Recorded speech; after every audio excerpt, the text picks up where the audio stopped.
Hello, and welcome to A Brand New Day with BTS, a podcast dedicated to bringing you a day-by-day history and song discussion of the South Korean music group internationally known as BTS. In this episode, we discuss all the recent tour and album announcements, January 21st in BTS History, and the song Miss Right from 2014's School Love Affair Special Edition. First, recent BTS activity, December 30th to January 16th.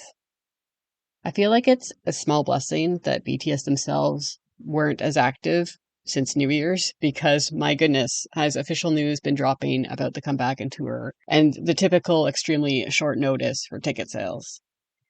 So let's go over activity first. I do get to talk about a little from the boys since my last episode came out for V's birthday, which means I haven't covered the last 2 days of 2025 yet on the podcast. So V's birthday was fun. We got several lives from V to commemorate it. First, he went live from his house, technically on his birthday, but before bed, wondering what he should do the next day to celebrate. He wanted to do a live that was in a more fun spot than just at the company. Which is why the first birthday live we got was with RM, Jimin, JK, J-Hope, and V on the roof of the company, out in the cold wind. They said a quick hello and happy birthday before ending the live because they were too cold. Jin then posted a photo of the empty roof on Weverse saying he had been working out in the gym and came to join the live but had missed them. So 5 minutes later, another live, this time with Jin on a different high-story company garden. The only member missing was Suga because apparently he wasn't feeling well that day. RM himself had an appointment to get to and was trying to rush people through the second live. There were hugs for warmth as another round of the birthday song was sung, and then that live ended too, so they could get back inside and warm up. But they weren't done yet. They staged a live in the gym working out, this time without RM, who had already left, and then paused mid-workout to sing a third round of the happy birthday song to V. I think it was very appropriate to get 3 BTS lives for V's 30th birthday. On Instagram, many of the members also posted photos or videos taken earlier that day of chasing V into a closet in the practice room as they yelled happy birthday at him. At the end of the day, V posted a bunch of photos and videos from his birthday, including celebrating with members of BTS and also his friends in the Wooga squad, who fed him and celebrated later in the day. On New Year's Eve, J-Hope posted a bunch of photos and videos highlighting all his memories and activities in 2025. So it was a big look back at the year for him. The members then went live right before midnight from RM's house. They chatted for 15 minutes and then did the countdown to midnight, celebrating the new year with ARMY. It was a very chaotic live with many people talking over each other and having different conversations, getting confused about the lunar zodiac year, their own ages, and when exactly Take Two came out. They also talked about whether each of them felt the year was short or long. Jin yeeted JK over the couch. They laughed at RM's YouTube algorithm. Then they shared their wishes for 2026, which were wishing for a good comeback and to stay healthy for all their plans. We had a little bit of social media activity before bed, and then suddenly it was mostly media silence from the boys themselves. But while BTS were doing all those lives and celebrating the end of the year, they had also mailed out cards to ARMY who held membership in the same geographic region for at least 3 years. It was a card with handwritten appreciation notes for waiting for them, and then a simple graphic with 3 red circles with different white patterns on them, and a date of March 20th. On January 1st, Big Hit confirmed to media that the date mailed to ARMY was indeed the comeback date. The official announcement to the rest of ARMY on Weverse came on January 5th, appropriately announcing BTS's 5th full album, which will be released March 20th and have 14 tracks. We had to wait until pre-orders opened on the 16th to find out the title of the album, which is, as I'm sure most of you have seen by now, called Arirang. Just to give a little background on the title, Arirang is extremely precious to the Korean identity. It's a folk song that is more than 600 years old and is recognized as a UNESCO intangible cultural heritage artifact. The really cool thing about Arirang is because it is known and beloved by the entire Korean peninsula, there's no set formal version. There are instead over 3,600 variations that differ by region, era, performer, what have you. Because of the many variations, the song can end up being about many things, but fundamentally at its core, it's is usually always a song about separation, love, longing, and reunion. With that in mind, I can understand why the members chose it as the title of their first album after 3 years of physical separation from both ARMY and each other. The title of the album wasn't the only announcement, however. Big Hit also announced the upcoming tour dates, which actually happened on January 14th before we got the title of the album and the tour. It's a huge tour carrying over into 2027 with still more dates to come. BTS plan to do over 79 shows in 23 countries so far. 22 of those shows are in the US alone, with the remaining 22 cities in Europe, Asia, and Australia. There'll be more shows in Japan and the Middle East in 2027 that will be announced later. Ticketing is this week. Oh my God.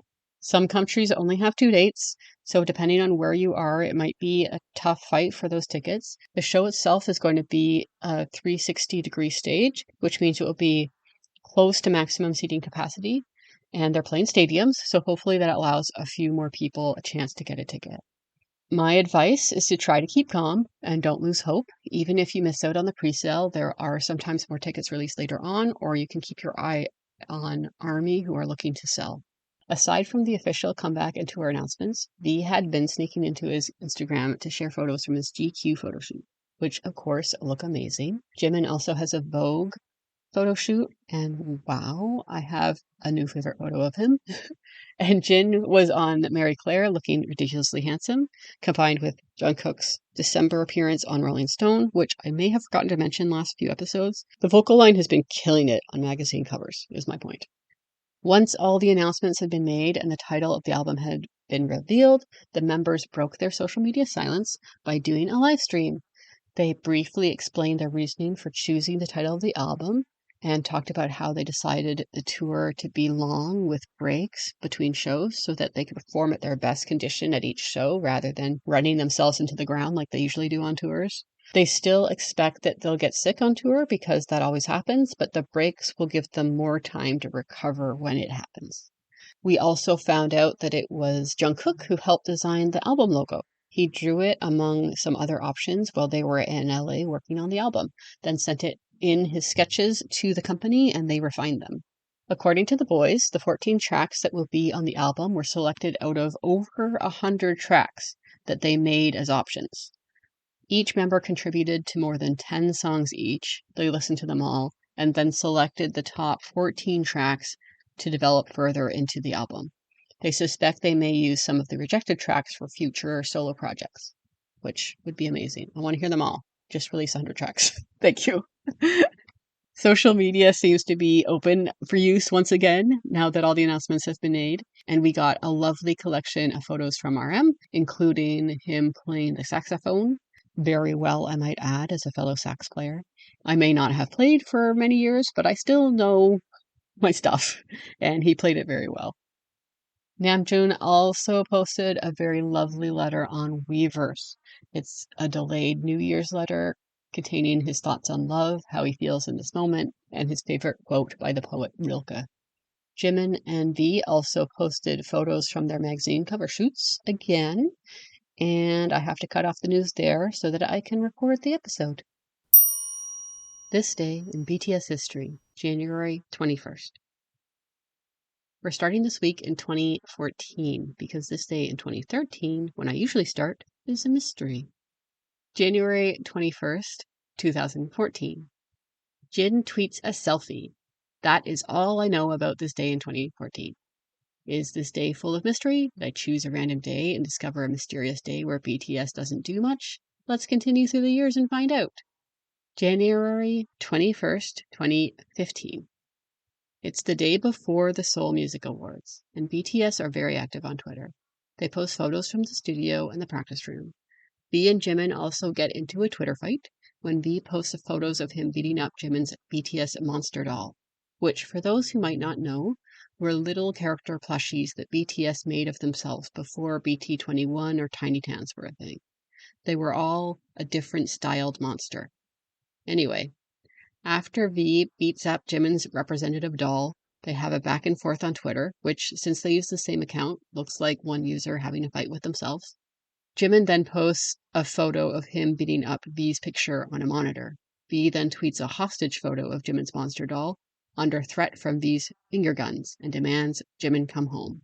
Then he threatens to draw nipples on the doll. Jimin then posts a photo of destroying V's photo in Photoshop.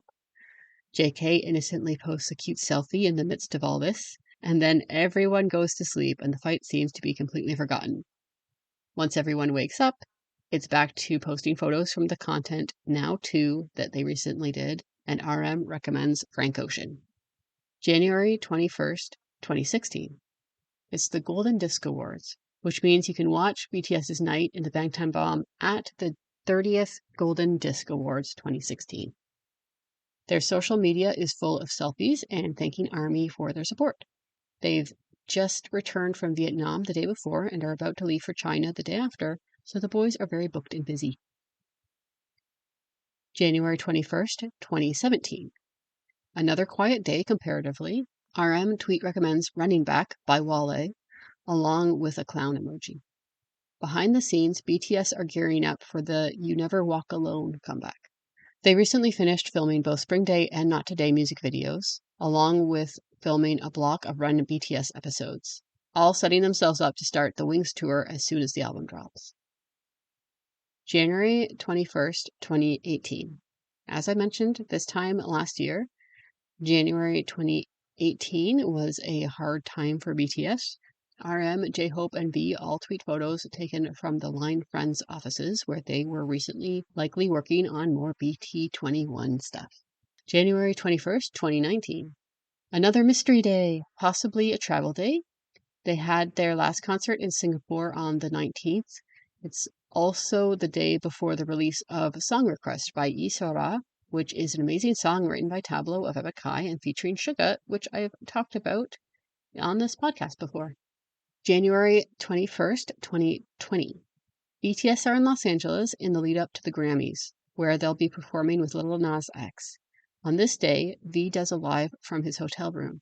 I think this might actually be the live where he coins the term TTFM, which he'll use for a lot of his 2020 lives during the pandemic. V chats with ARMY, saying that he thinks RM is the cutest member lately. V has been playing the piano recently and doing art and hired teachers for both. He finishes the live by having a glass of wine, which he claims is grape juice that he likes to drink out of a fancy glass every evening. Meanwhile, in Buenos Aires, the art installation that's part of the art project Connect BTS opens. Jin is active on Weverse and Run BTS episode 92 airs. It's called Mini Golden Bell Part 2. Again, for those who might be newer ARMY, as part of the Map of the Soul 7 comeback, BTS plan to do connected art installations in several cities around the world, drawing attention to art with themes that resonated with BTS or their albums. Unfortunately, this was one of the projects that was cut short with the onset of the COVID-19 pandemic less than a month later. January 21st, 2021. It's the second calendar year of the pandemic, so it's harder to know what the boys are doing day to day. But one thing that hasn't changed from 2021 until now is J-Hope getting wooed by brands. On this day, J-Hope posts a selfie of himself in Louis Vuitton and also posts photos of gifts that the brand sent him. January 21st, 2022. BTS are on a little vacation at the moment. It kind of marks the unofficial beginning of Chapter 2 for the members, even though Chapter 2 won't officially start until June. They are filming things here and there at this point, though, so the vacation is nearing its end. On this day, RM posts a photo of the Yoon Hong Kong quote, "True sorrow is connected to true beauty." This is the same Yoon RM will later quote in the song of the same name from his album Indigo. V posts a video clip from the movie Days of Being Wild. V posts a selfie with his favorite photo he's ever taken, edited in the bottom of the frame. It's the man on the paddleboard in Malta. That's his favorite photo. Suga posts photos of Min Holly, his family's dog. And J-Hope comments on Suga's post saying hi to Holly. Jin comments heart eyes. JK posts a photo from the recording booth. J-Hope comments on that too, and Jin comments applause. RM post recommends Black Superhero by Robert Glasper and Swing Through by Elu J and J Rob. This all takes place on their Instagrams, which they've only had public since December. January 21st, 2023. Jin is enlisted, but the rest of the members are still working. RM recommends the song Transparent Soul by Willow featuring Travis Barker. He also posts photos of a wish he made at a temple with friends in 2019. One of his friends wished to get into the CAST school, and RM posts a photo of his friend's master's dissertation as a follow-up on how that's going. He also recommends the song I'm Proud by Aeon. J-Hope is in Paris and posts a photo of the outfit he wore for the Dior fashion show. Jimin is also in Paris and posts a note on Weverse all about his experience of attending Fashion Week for the first time and his gratefulness that J-Hope was there too. J-Hope posts photos of him and Jimin having fun interacting with Monet's water lily art. Really, J-Hope and Jimin are just posting all sorts of fashion photos. J-Hope also attends the Hermes fashion show, which I think you actually say Hermes, or something like that, but it's Hermes to me, so that's what you get. Welcome to a podcast by a very unfashionable Canadian who does know Greek mythology. On the BTS YouTube channel, they also post their happy Solel readings. That's a really hard word for me to say. I had a speech impediment for most of my life. Please forgive me. Anyway, their happy Solel greetings, which were recorded before Jin left for the military. January 21st, 2024. Everyone is enlisted, but the account that RM's team made to promote RPWP occasionally posts photos of RM, so that's nice. On this day, they post a photo of him waving as he leaves the room. January 21st, 2025. Jin and J-Hope have been discharged and are hard at work at their actual careers again. J-Hope is once again in Paris at the Louis Vuitton show. It's their fall-winter collection. At the show, the song LV Bag by Don Toliver and J-Hope, which was produced by Pharrell, is unveiled. It was made exclusively for the show because Pharrell is the current LV artistic director or whatever it's called. Again, my apologies for not knowing anything about fashion. The song is nice and very appropriate for fashion show vibes. And I probably talked about it last year around this time in the news section of the podcast. This is fun doing a second year of this podcast. Jin is up to mysterious things today, but on YouTube and Weverse, Run Jin episode 18 is released. This is the Magpie Jin that repaid a favor episode, in which Jin makes traditional Solel snacks with a Korean comedian at her home. And that brings us to this year, where not only do we have all the boys back, but they're also gearing up for another world tour and album drop. It's exciting. And as I mentioned in the news segment, we might get J-Hope at Fashion Week yet again. Did I mention that in the news section? I don't think I did, actually. There's rumors. I usually don't report on rumors. There's rumors that J-Hope might be at Fashion Week yet again. I don't know if it's been confirmed. Anyway, there's January 21st throughout BTS's career. A lot of mysterious dates, kind of a random day to choose, as it turns out. But hopefully there's some interesting stuff in there for you. Song discussion. Miss Right. The School Love Affair Special Edition album was released on May 14th, 2014, and it was BTS's first repackaged album for their album School Love Affair, which had only just been released in February of that year. Originally, the repackaged album had a very limited print run, so once it was sold out, copies were hard to come by and expensive to buy from resellers. But in October 2020, after BTS had been launched to yet another stratosphere of fame, Big Hit decided to reprint and re-release the old edition album. So yay, easier to find. Miss Right and I Like It Slow Jam Remix were both new tracks unique to the special edition repackage of School Love Affair. School Love Affair had been BTS's most successful album to date, and the release of the special edition was an attempt to give ARMY something while BTS worked on what would eventually be their first full-length album, Dark and Wild, later that year. Up until this point, BTS's strategy, like many rookie group strategy, was to release mini albums every few months so that they could continually promote and try to get their name out there for people to remember and recognize. Because full-length albums take longer to produce, School Love Affair Special Edition served as a little bridge. Of course, it wasn't treated like a new album comeback would have been. They didn't promote it on music shows or release any music videos for the new tracks. Some members did appearances on the After School Club show, but other than that, BTS were getting ready for their first fan meetings in Japan and spent the release time mainly in the practice room. So I can't talk about music shows when it comes to Miss Right, so let's jump into the lyrics and then maybe talk about performances. Miss Right was produced by P-Dog and written by P-Dog, Slow Rabbit, Hitman Bang, RM, Suga, and J-Hope. A writing combination that lovers of BTS's early discography will know well, because they're really the core writing team, along with Supreme Boy, in the early years. The song itself is a love song to fit the theme of the album. The clever wordplay in the intro is, "You're my Miss Right. If I lose you, it's a miss right. You're my Miss Right. Girl, you want my kiss right?" Which immediately sets the tone for the lighthearted, playful song typical for an album about teenage boys fumbling their way through first infatuations. RM starts off the first verse detailing everything he loves about his ideal girl. Of course, being an intellectual person himself, RM's top sexy feature is the mind.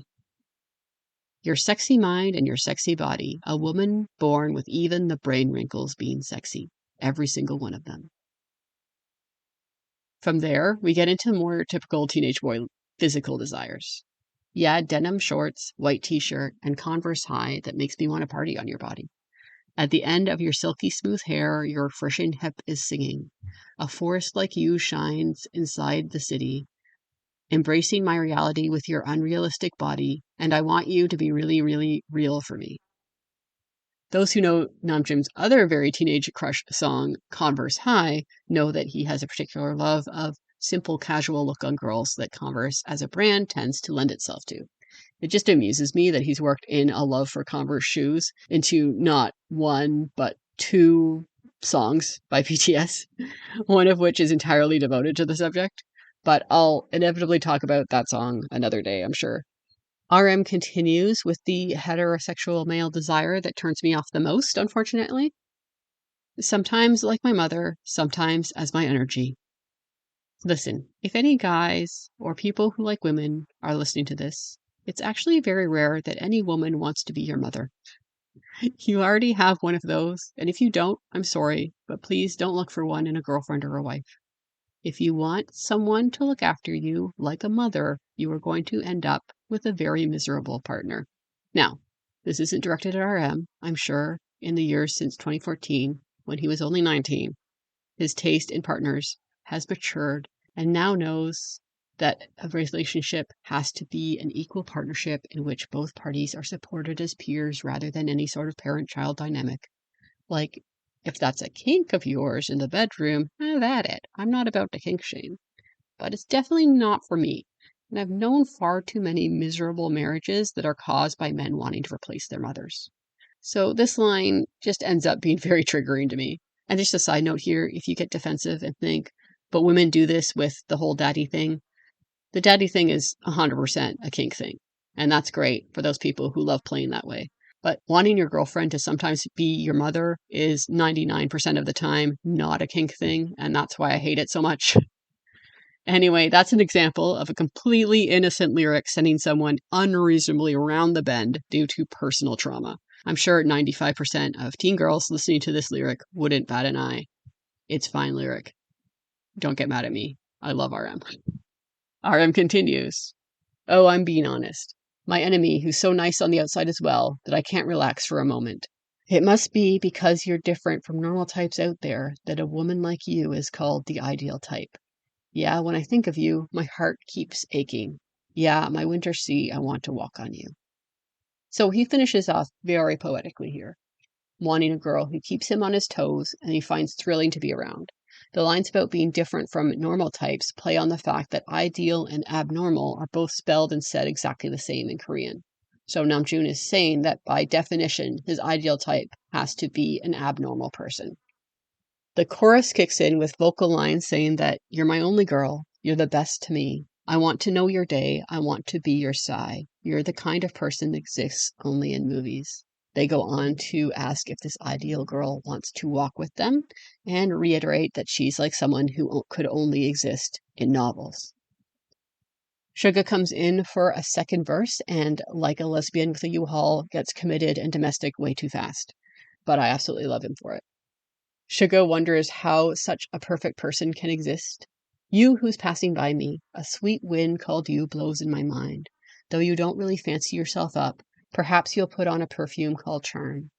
Even I, who used to believe that there's no God, was made to believe in God. To me, the goddess is you. In this way, Suga doesn't establish what this person looks like, only that they're able to be charming without even trying to look fancy, and that Suga falls for them so hard that he thinks they might actually be divine.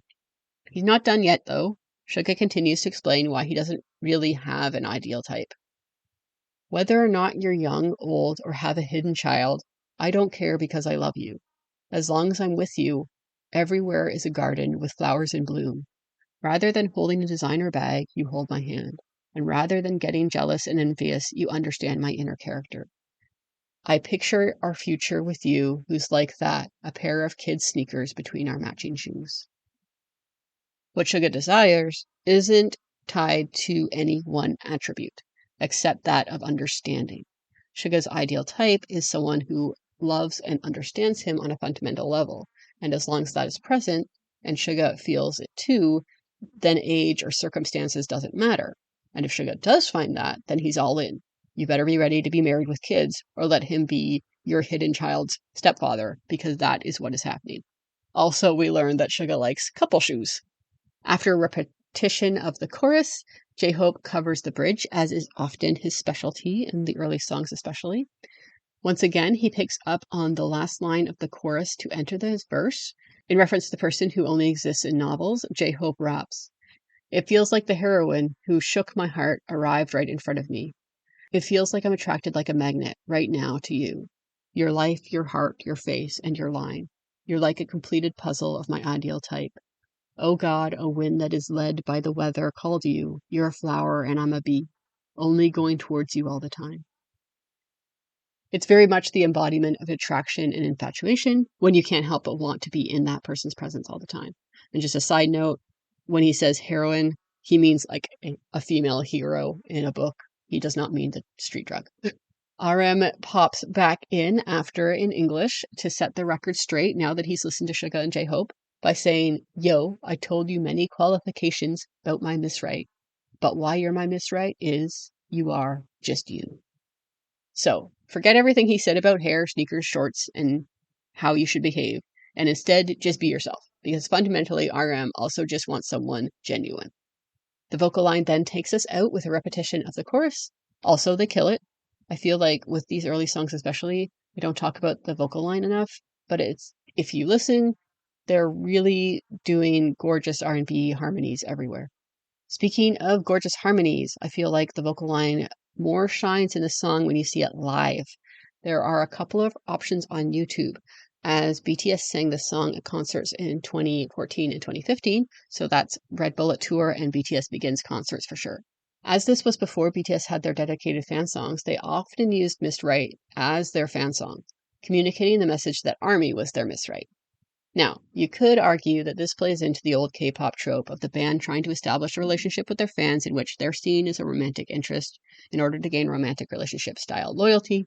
This marketing strategy has been heavily criticized over the years for promoting inappropriate behavior and entitlement in their fan base and contributing to the restrictive rules on idols' lives that prevent them from having real relationships without extreme backlash from fans and the media for betraying the fans.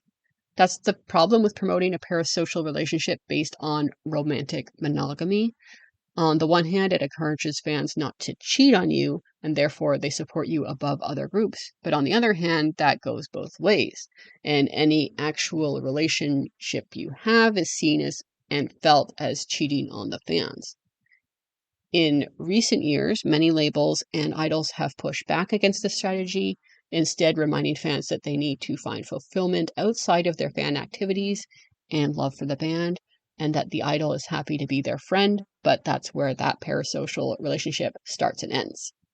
Other idols besides BTS push back against this narrative, but examples of how we see BTS do it is the fact that their content is very much a journey to live a healthy life mentally. BTS also routinely refer to ARMY as their friends, and also they're extremely honest with us, if not directly, then contained within their music.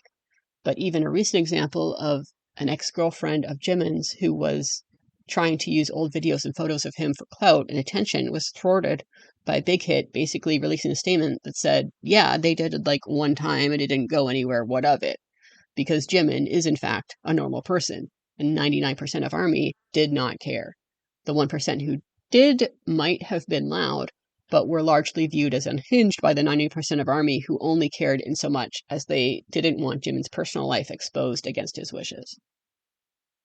Anyway, as I was saying, because BTS has never really pushed the whole fans are my girlfriend marketing strategy that much, besides in clearly teasing ways, that's how I feel like this song was also received when it was used as a substitute fan song at concerts. And in a way, it's actually a fitting song for ARMY if you take away the boyfriend-girlfriend element. What does RM value most? Intelligence. And what's ARMY's favorite thing to do? Analyze and appreciate the art that BTS produces. Read books that RM recommends. Learn more about South Korea, the world, or whatever philosophical thinkers RM is currently also learning about. Then we turn to Suga, who does not care how young, old, married, single ARMY is, whether they have kids or no kids. He just wants them to understand him. And also he wants to grow old with ARMY and still find Jungkook annoying when he's 60. And if you think about BTS's story as a movie or a novel, who would be BTS's hero in that story? It's ARMY. BTS have frequently marveled at how lucky they were that ARMY found them, because it's thanks to ARMY that they've had the success that they've had, that they literally are that rags to riches movie of the year. So ARMY is indeed BTS's Miss Right, someone they thought existed only in movies, that they happened to meet one day and become friends and partners on this crazy journey of life they've had so far. And I'm going to end the episode there. Next episode is going to be in 2 weeks. I will be talking about either February 4th or February 5th. I actually forget right now. I don't have my notes open in front of me. And, I haven't done a song yet. What song am I going to do? I'll pull that up. Back to the old ways of doing a random song with my random song generator. And of course, also back to the old ways of not having it pulled up beforehand. All right, here we go. It's going to be, another early song. Oh my God. Oh, I've already done it. I have to roll again.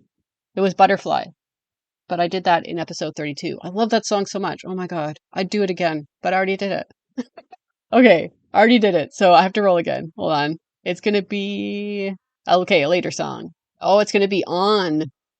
Oh, okay. So next week, or next episode, is going to be either February 4th or 5th, Korean Standard Time. And I'm going to be talking about On from Nap of the Soul 7.